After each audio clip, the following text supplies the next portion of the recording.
How's everybody doing out there? Welcome to my channel.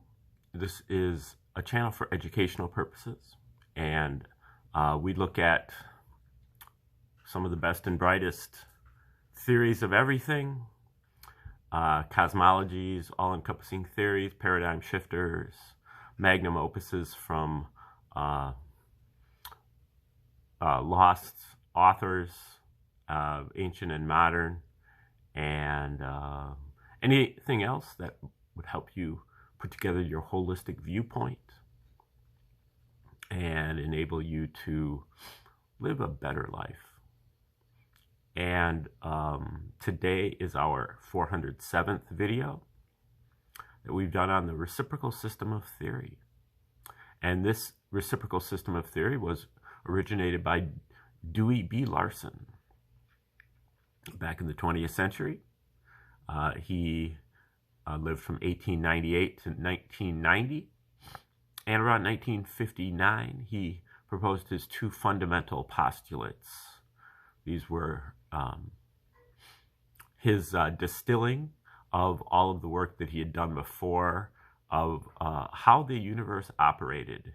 And he had basically boiled that down to two sentences, and then over the next years, he took his two fundamental postulates, and through a process of deduction, he, kind of like, if this is true, well, then that's true. If this is true, well, then that follows.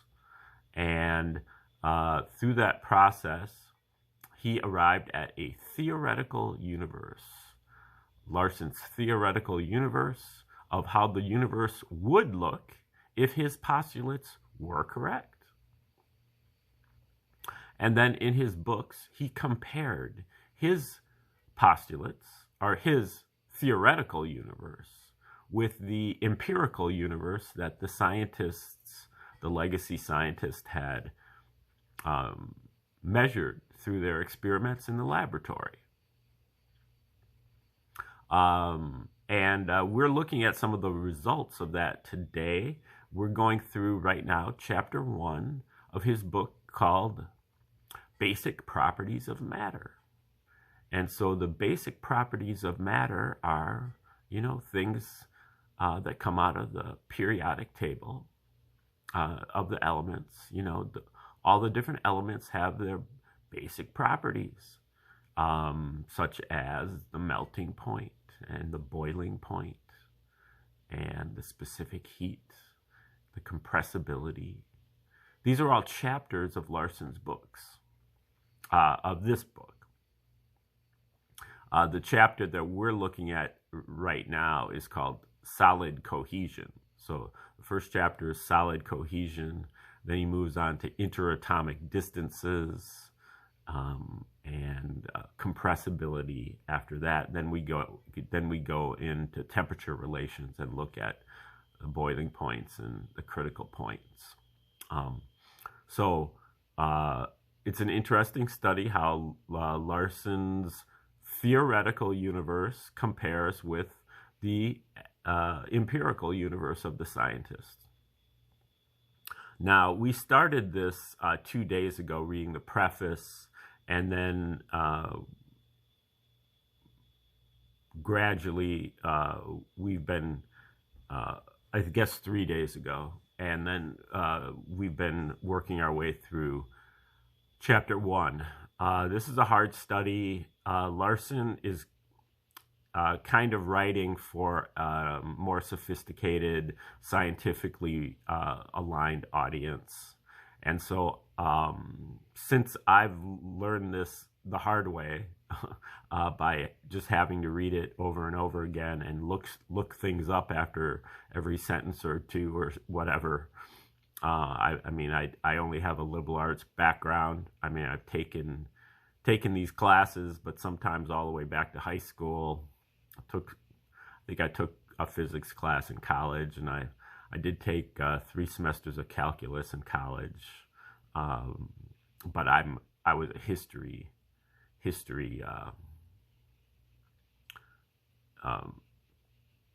I'm a historian, so. This is not right down my alley. But that probably actually benefits me, because when you're articulating a new paradigm, one of the biggest blockages is that you have all of the old paradigm in your head that you have to unlearn. So I don't have a lot of stuff that I have to unlearn, and so I have enough room in there to put in the new stuff. I actually think that Larson's strategy here of writing for a scientifically aware audience was somewhat of his failing. And if he had written for an intelligent layperson instead, he would have used different language, but it would have been much more clear. But anyway, since I've gone through all this painstaking trying to figure out what the hell he's talking about in many different places, hopefully I can be a little bit of a guide for you as you go through this, to kind of show you where he's headed. Now, the basic idea behind the reciprocal system is that we live in this is kind of my paraphrase of his two fundamental postulates. We live in a universe made out of motion. The universe is not made out of matter. It's not made out of energy, but it's made out of motion. In particular, it's made out of a certain kind of motion that Larson refers to as a scalar motion. A scalar motion is a motion that has a magnitude, but it has no specific direction. The easiest visualization that you can use for that is a balloon with dots on it. If you have a balloon with dots on it and you blow up the balloon, all of the dots will be moving away from each other.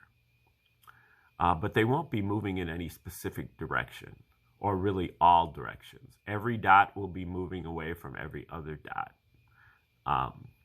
Now, to kind of fill in the third dimension of this analogy, you would use maybe something like raisin bread. As you put the bread in the oven and it rises, all of the raisins will be moving away from each other. The farther away they are, the faster they will be moving away from each other. That's why it's called the scalar motion. It's a scale. The farther away on the scale, the faster they're moving away. And this is the kind of motion that Larson builds upon to build up his universe. He says that really all of our...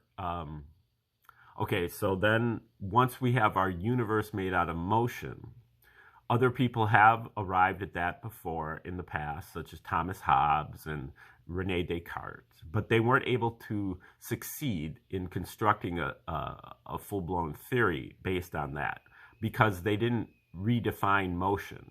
Larson redefines motion as the relationship between space and time, which makes sense even in our most basic understanding of motion, that being speed. The bicycle is moving 15 miles per hour, 15 miles of space in 1 hour of time, space over time. That is speed, and that is a reciprocal relation. And you can see that if you decide to double the speed, you can now say the car is now moving 30 miles per hour, or I guess I said the bicycle is now moving 30 miles per hour. And you could also equivalently say the bicycle is now moving 15 miles per half hour. So those are both equivalent statements. You can either multiply the space or you can divide the time. That is a reciprocal relationship. So it does work out in terms of speed. But Larson generalizes that and says it works out for all forms of motion, which he includes as really all of our scientific quantities, such as matter and energy and force and pressure and electric charge and electric capacitance and magnetic flux, all of these things, surface tension, power, all of these things are relationships between space and time, with time or space as the numerator and space or time as the denominator. And space and time can come in multiple dimensions, 3 dimensions, he says, and they have their scalar aspects, meaning that both space and time have this kind of scalar motion. Space is always getting farther and farther and farther apart. Time is always getting later and later and later and later, but in no specific direction. And that space and time both come in only discrete units. You have to have a full unit of space before you have space. You have to have a full unit of time before you have time. And if you have exactly 1 unit of space in 1 unit of time, you have what Larson calls unit speed, or the speed of light. And this speed of light is the background speed of Larson's universe of motion, meaning that if you have a universe with nothing in it whatsoever, you have an outward motion at the speed of light in all directions. And that is what Larson calls the null point, or the 0 point, the origin, the progression of the natural reference system. This is the reference point. Whereas legacy science measures everything from 0 speed, Larson measures everything from moving outward at the speed of light in all directions. And that creates a couple different sectors of the universe, because it basically is the midpoint of the universe. Half the universe is moving faster than the speed of light. Larson refers to that as the cosmic sector. Half is moving slower than the speed of light. Larson refers to that as the material sector. That's what we are most accustomed to. But within those 2 sectors is a subregion that Larson refers to as, in the material sector, the time region, and in the cosmic sector, the space region. In the material sector, the time region is the region under where the interactions are occurring in less than 1 unit of space. If you do not have a full unit of space, you don't have space under the discrete unit postulate. And so you only have time. And so this realm where atomic reactions are occurring and molecular actions are occurring is actually occurring in time, not in space. And vice versa in the cosmic sector, if you're talking about a cosmic atom, those actions are occurring in space because they occur in less than 1 unit of time. This is all rather complicated, but I believe that Larson gets into it a little bit. So now he's looking at solid cohesion. He's really defining the this time region as a region where the rules invert. Anytime you cross a unit boundary, the rules invert. So if you're in the material sector, you're dealing with coordinate space, 3 dimensions of space in a still frame, and clock time. The clock is always getting later and later and later. But if you're in the cosmic sector, you're dealing with coordinate time, 3 dimensions of time in a still frame, and clock space. Space is always getting farther and farther and farther apart. And when you cross those unit boundaries within each sector to move into the time region or the space region, you also reverse the directions. And so Larson has a setup with the progression of the natural reference system moving outward. But in the time region, the progression of the natural reference system moves inward, moves everything toward each other. And then its opposite force is gravitation. Gravitation is analogized by taking that same expanding balloon and starting to suck it in.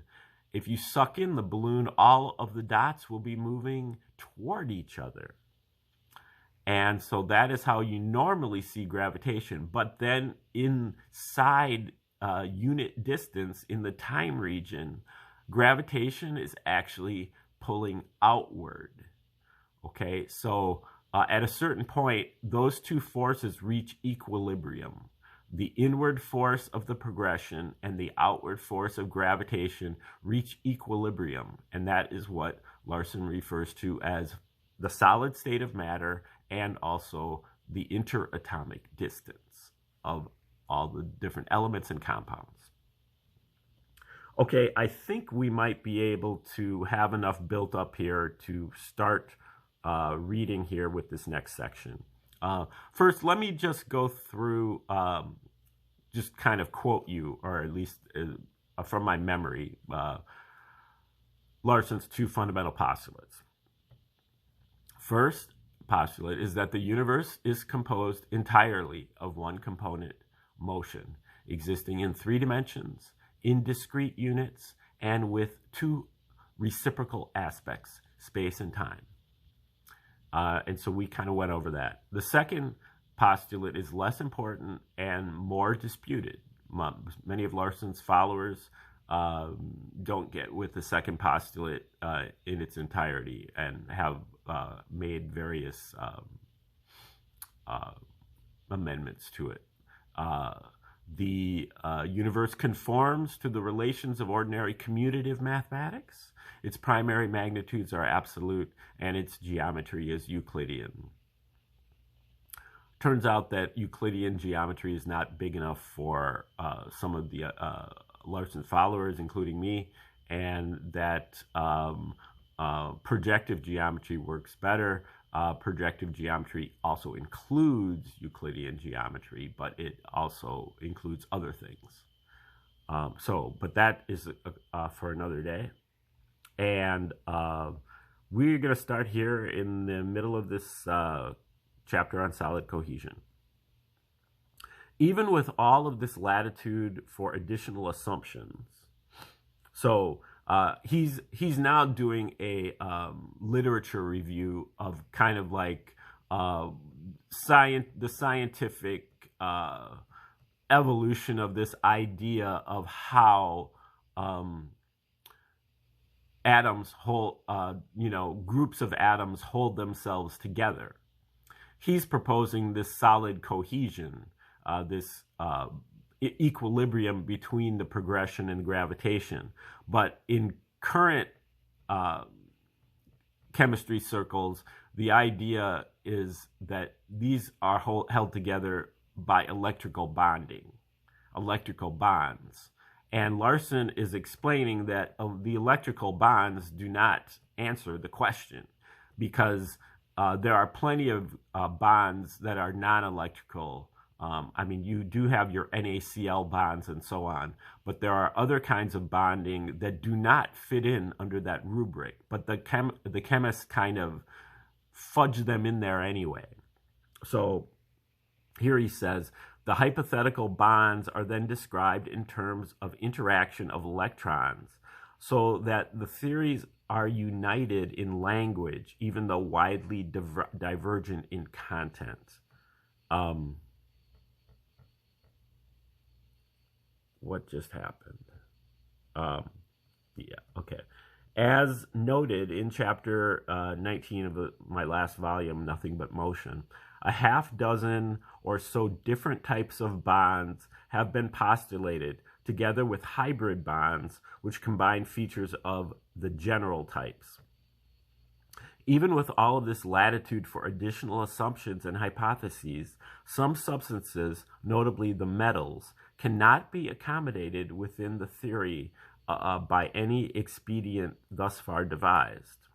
The metals admittedly do not contain oppositely charged components. If they contain any charged components at all, they are subject to cohesive forces that are indistinguishable from those of the ionic compounds. As one prominent physicist, Weisskopf, found it necessary to admit in the course of a lecture, quote, "I must warn you, I do not understand why metals hold together," end quote. Weisskopf points out that scientists cannot even agree as to the manner in which the theory should be applied. Physicists give us one answer, he says, chemists another, but neither of these answers is adequate to explain what a chemical bond is, end quote. This is a significant point.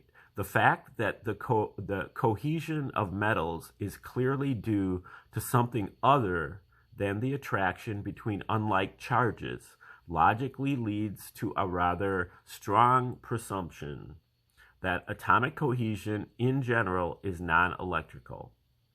As long as some non-electrical explanation of the cohesion of metals has to be found, it is reasonable to expect that this explanation will be found applicable to other substances as well. Experience in dealing with cohesion of metals thus definitely foreshadows the kind of conclusions that have been reached in the development of the reciprocal system of theory. It should also be noted that the electrical theory is wholly ad hoc.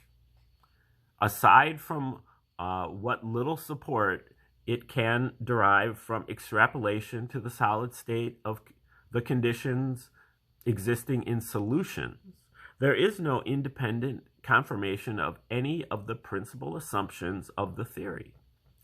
No observational indication of the existence of electrical charges in ordinary matter can be detected even in the most strongly ionic compounds. The existence of electrons as constituents of atoms is purely hypothetical. The assumption that the reluctance of the inert gases to enter into chemical compounds is an indication that their structure is a particularly stable one is wholly gratuitous. And even the originators of the idea of sharing electrons make no attempt to provide any meaningful explanation of what this means or how it could be accomplished. If there actually were any electrons in the atomic structure, sorry, that was the end of that sentence. How this could be accomplished if there were actually any electrons in the atomic structure. These are the assumptions on which the theory is based, and they are entirely without empirical support. Nor is there any solid basis for what little theoretical foundation the theory may claim. Inasmuch as its theoretical ties are to the nuclear theory of atomic structure, which is itself entirely ad hoc. But these points, serious as they are, can only be regarded as supplementary evidence, as there is one fatal weakness of the electrical theory that would demolish it even if nothing else of an adverse nature were known. This is our knowledge of the behavior of positive and negative electric charges when they are brought into close proximity. Such charges do not establish an equilibrium of the kind postulated in the theory. They destroy each other. There is no evidence which would indicate that the result of such contact is any different in a solid aggregate, nor is there even any plausible theory as to why any different outcome could be expected or how it could be accomplished.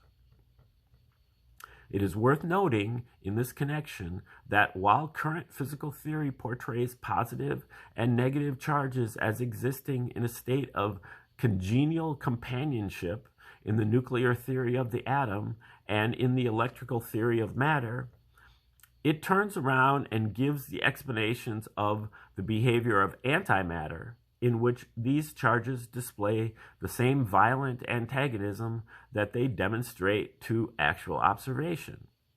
This is the kind of inconsistency that inevitably results when recalcitrant problems are solved by ad hoc assumptions that involve departures from established physical laws and principles. In the context of the present situation in which the electrical theory is challenged by a new development, all of these deficiencies and contradictions that are inherent in the electrical theory become very significant.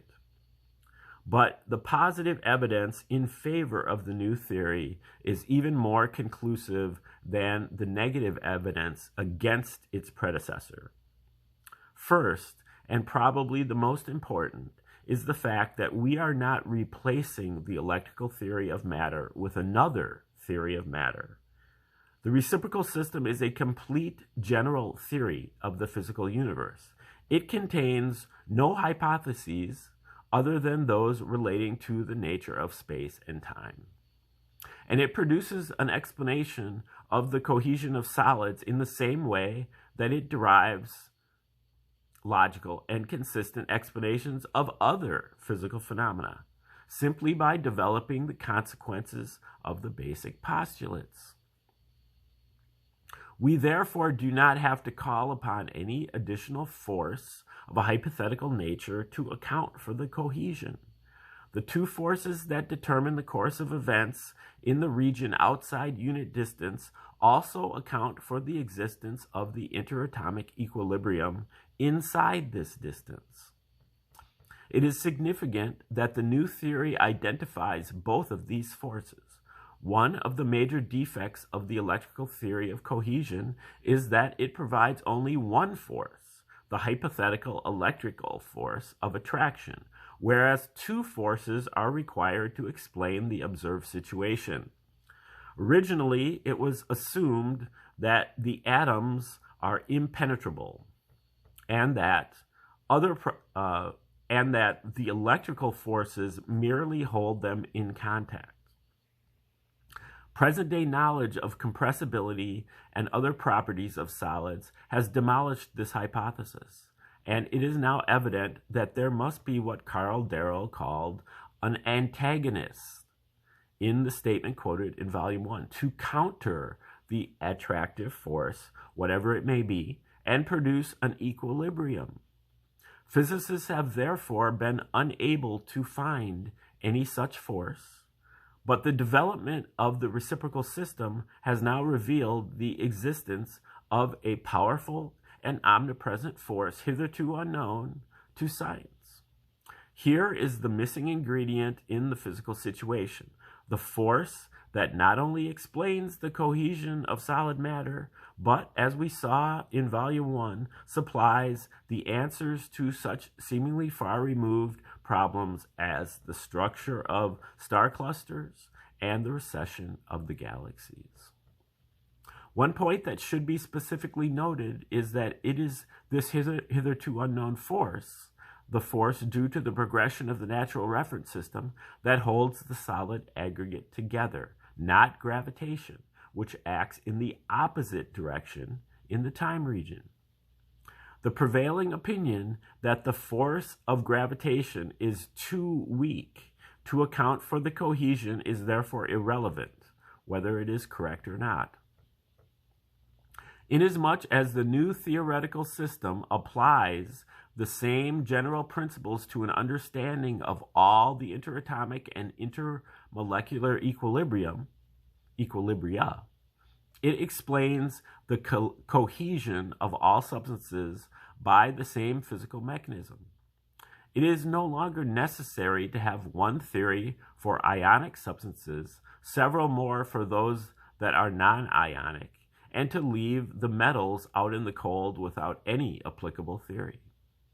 The theoretical finding with respect to the nature of chemical combinations and the structure of molecules that were outlined in the preceding volume have made a major contribution to this simplification of the cohesion picture. As they have eliminated the need for different kinds of cohesive forces or bonds, all that is now required of a theory of cohesion is that it supply an explanation of the interatomic equilibrium, and this is provided for all solid substances under all conditions by balancing the outward motion force of gravitation against the inward motion force of the progression of the natural reference system. Because of the asymmetry of the rotational patterns of the atoms of many elements and the consequent anisotropy of the force distributions, the equilibrium locations vary not only between substances, but also between different orientations of the same substance. Such variations, however, affect only the magnitudes of the various properties of the atoms. The essential character of the interatomic equilibrium is always the same. Okay, we're going to stop it off there and take another look at this chapter tomorrow. So this is kind of the approach that Larson uses for this whole book. Is he proposes his approach for figuring out the basic properties of whichever specific property of matter he's focusing on, and then he goes over the kind of the scientific literature about and the history of how they came about their answers, what their theory is about how this operates. In this case, it's the solid cohesion, that they use the electrical theory of matter and charges and attractions. And he's saying, no, it's actually due to the progression and its opposite, the gravitation, in equilibrium with each other. And then he pokes holes through their theory, and then he proposes his alternative. And then he eventually will show the data of, if my theory is correct, I get these answers. How do those answers compare to the scientists' empirical answers? So he's contrasting their empirical answers with their theoretical answers. They have a theory about how these things happen, and then they measure them in the laboratory, and somehow they manage to mesh those two things. And Larson's really saying, well, your theoretical, propositions do not conform with the laboratory results that you got, but mine do. So that's kind of how he approaches it. And we'll go into this rest of this chapter, or part of the rest of this chapter, tomorrow. Thanks for tuning in today, and have a great